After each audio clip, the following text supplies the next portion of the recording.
Hi, my name is Sandy Eichel, and I write and speak about leaving a life of should. And today we're going to talk about negative self-talk. Negative self-talk are the repetitive thoughts in our mind that tell us that we're not good enough or we're not worthy of love. And negative self-talk can lead to imposter syndrome, which is this idea that we don't deserve our accomplishments and that we fear that eventually people will find out that we're a fraud. And imposter syndrome and negative self-talk can lead to us never being happy and never really enjoying the things we've accomplished or our merits. Here to talk about negative self-talk and imposter syndrome today is my friend Darren Bush, who is owner and chief paddling enthusiast of Rutabaga, the paddle shop in Madison. Hi, Darren. Hi. So tell me a little bit about if you have ever experienced imposter syndrome or maybe a more recent event where you experienced that. Besides daily? Yeah, right. Yeah. So I was just appointed to the Governor's Council on Tourism. I didn't know this was happening. I went to have lunch with my friend who happens to be the new department secretary. And we're talking, and all of a sudden she goes in this little pitch. She's like, and you're brilliant, and you're smart, and you've got all this wisdom, and I'm just going, okay, no. She's like, we want you to be on the Governor's Council on Tourism. And I thought, why me? And then I went back and realized why me, because of the things that I've accomplished. But my first impulse was, isn't there somebody else that could do this? And it was interesting because I said, the deputy secretary says, I'm feeling like an imposter right now. She's like, oh, I'm a woman, join the club. She's like, that happens every day to me. Right. So a lot of people deal with that, and we're constantly doubting ourselves and what we've accomplished. I know one of the things that's been difficult for me is to learn to say thank you. Right, and that's a practice, and especially Midwesterners. It's like, hey, nice job on that. Well, it wasn't that bad. It's like we can't ever say just thank you. Right. Right? And so I'm even training my staff. So I'll say, hey, nice job. That merchandising looks great. And they're like, well, I guess I said, stop. The correct response is, thank you, Darren. And they're like, oh, thank you, Darren. So some of them are starting to do it now. Yeah. So physician heal thyself, right? So I have to do the same thing. So when someone's saying, hey, nice job on that, great thing you did. And I'm like, thank you. Yeah. Well, and that negative self-talk, a lot of us have it, the imposter syndrome, a lot of us suffer from it. But where did it start for you, do you think? Well, I think it starts with, when we're kids. And part of it is our culture.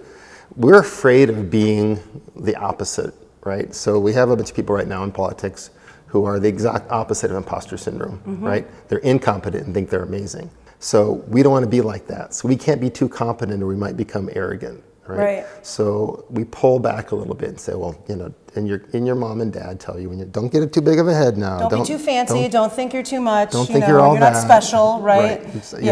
But congratulations, but don't think you're all that good. Right. Right. Nice job on that award, but you could have done better. But no, it's not that. But don't get a big head. Yeah. Well, and I think the negative self-talk can start, at least for me, started at childhood, and then it's like tapes that kind of repeat. So when I was a kid, we didn't know what ADD was, right? Clumsy, accident-prone, forgetful, all those things that make you creative also make you a klutz, right? And so it's a mixed bag. So I remember I dumped a Coke over, like from the gas station in my brother's car. I was in the passenger seat. He's like, oh, you're so clumsy. And I still remember that. I remember the sound of it. It's like I'm there, right? Yeah. And so I was in the garage, and my garage is a huge workshop. I don't put cars in it, right? And I knocked a tool over. I'm like, oh, you're so clumsy. And I'm like, whoa, wait. I'm not clumsy. I did a clumsy thing. Right? So separating the behavior from you, we tend to keep it close and hold on to it, right? But if you hold it out here, it's like, that's ridiculous. Right. I just did that thing. That's not who I am. Right. Yeah. Exactly. So the practice is, it's just like any meditation, any spiritual practice is stop, rewind, play the right tape. Right. Right. Not saying, well, I'm not clumsy. I'm brilliant. Look at me walk on this tight wired, right? It's just, no, I did a clumsy thing. It's a thing. It's over here, right? It's not me. Yeah. But it takes, I'm 57. I was 14. Yeah. And the tape's still there. Yep. Now, it's wearing out. It's getting kind of dim. like an old reel-to-reel, right? It's Yeah. kind of scratchy, but it's still there. Yeah. So I'm going to keep doing this until I die. So what was the catalytic moment or the thing that you did to get out of those old tapes? Oh, a really good therapist. Because it was a friend who became a therapist. She's like, well, why do you say that? Like, what do you mean? She's like, you just totally undid everything that I said. Because she'd say, good job. And I go, no. And she's like, stop it. Stop, back up. And, you know, we worked for a while. And she's like, this is why that happens, right? Right. And the other thing she taught me that was beautiful is when a friend says, hey, you know, nice shirt, nice tie. And you go, oh, you know, well, you're robbing them of the opportunity to love you, Yeah. you know, and to pay you a compliment. Yeah. So it's kind of selfish, Yeah. right? So being able to say thank you is a gift for them, Yeah. right? And to have it wash over you, to really be able to take it in when someone says something nice to you about something that you did or even who you are, to just let it sit there and say thank you and accept it really takes a lot of work. It does. You know, a lot of these programming, these tapes that we experience as kids, sometimes this is the negative self-talk that our parents experienced, and then they hand it off to us, and they give it to us. Things that they were concerned about themselves, they then hand to us in negative self-talk. Absolutely. My father was a great man. Dearly loved my dad. For what he had to put up with as a child, it's amazing that he did as well as he did. He was raised in an orphanage. He was returned to the orphanage twice by families that said we can't handle him. Wow. Super ADD, super ADHD, Right. you know, rambunctious. Back when if a kid was bad, you gave him, you know, laudanum and told him to sit in the corner, right? But an amazing, loving man, but super ADD, a little bit clumsy, a little bit forgetful. So when I did things, it totally triggered him. It's like, wait, I don't want you to be like that because I was like that. So it was actually from a place of love. Right.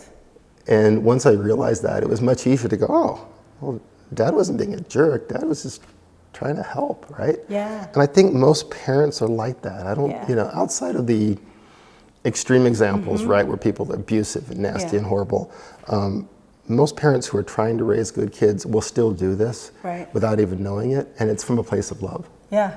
Yeah, and I think we all do that. I mean, there's a lot of people parenting out there who are raising children and also on their own journey of trying to get out of their negative self-talk, and they're catching themselves, and there are things that they go, oh, if I had known that when you were 5 years old, I wouldn't have said that.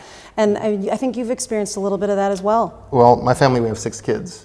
The oldest 3, and then a break, and the youngest 3. And my mom has said many times, I wish I'd known with the youngest 3, or with the oldest 3, what I knew with the youngest 3. Yeah. Right? That's super common. She's like, yeah, but my mom was, I think she was 21 when I was born. Right. She was a baby. Yeah. Right? So She was doing the best that she could. She was absolutely doing the best she could. I mean, I was 2 months premature. So my mom is a goddess. I mean, she took care of a sickly little baby that was supposed to die. All these things she did. And as a 21-year-old, I mean, I was still wiping boogers under the couch when I was 21. I mean, jeepers. You can edit that out. Or not. Or not.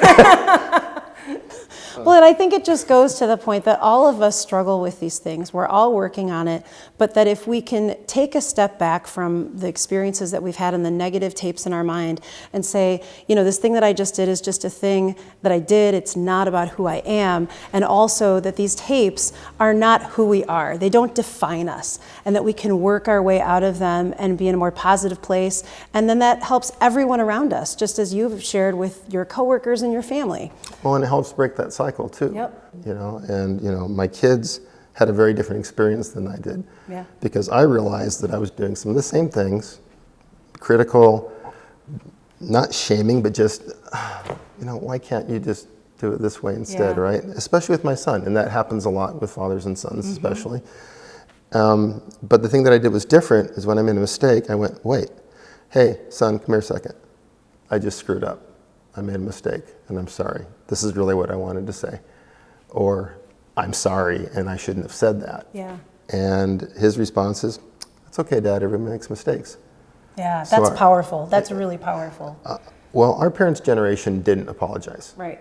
Because that shows weakness, right? And you can't show weakness as a parent, right? But it's actually, it's inverted, right? You know, humility and apologizing is strength. Yeah. And they know that you're secure enough in your relationship, you can say, I screwed up. Yeah, and that's okay. that vulnerability is really strength, and we model that not only for ourselves, but our children and everyone around us. Well, thank you for speaking with us on negative self-talk. Hopefully you walk around the rest of the day feeling pretty good about yourself. Can I go now?